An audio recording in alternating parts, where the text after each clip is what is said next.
Siniguro ng Department of Health ang seguridad ng mga deboto sa gitna ng kapistahan ng Poong Jesus Nazareno sa pamamagitan ng paglalagay ng Health Emergency Response Team stations sa ilang mga ruta bilang paghahanda anumang insidente sa lugar. Alamin natin ang iba pang detalye sa report ni Bian Manalo.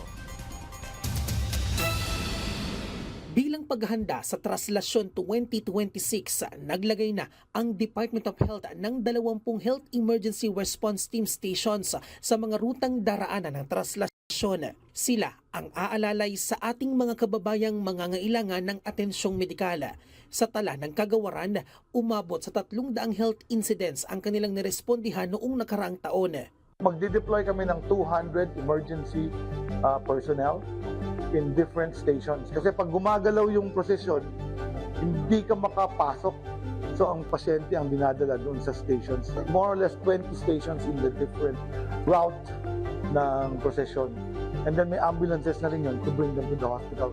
Matatanda ang inilagay na ng Department of Health sa Code White Alert kamakailan ang mga pampublikong ospital sa buong Metro Manila at maging ang mga kalapit lugar.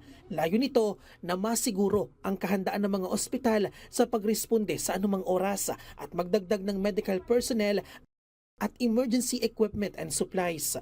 Health Secretary Ted Herbosa sa lokal na pamahalaan ng Maynila, volunteers at sa mga kinatawan ng Minor Basilica of the Black Nazarene sa pag-alalay sa mga deboto. Samantala, hinikayat naman ng DOH sa mga deboto na may problema sa puso at respiratory conditions, maging ang mga buntis, matatanda at mga bata na huwag nang sumali sa prosesyon para maiwasan ang anumang aberya. Pinapalalahanan din ng publiko na magbaon ng gamot, tuwalya at tubig para maiwasan ang dehydration sa inaasahang mainit na panahon.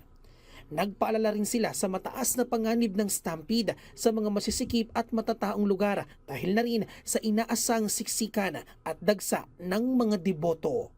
Bian Manalo para sa Pambansang TV sa Bagong Pilipinas.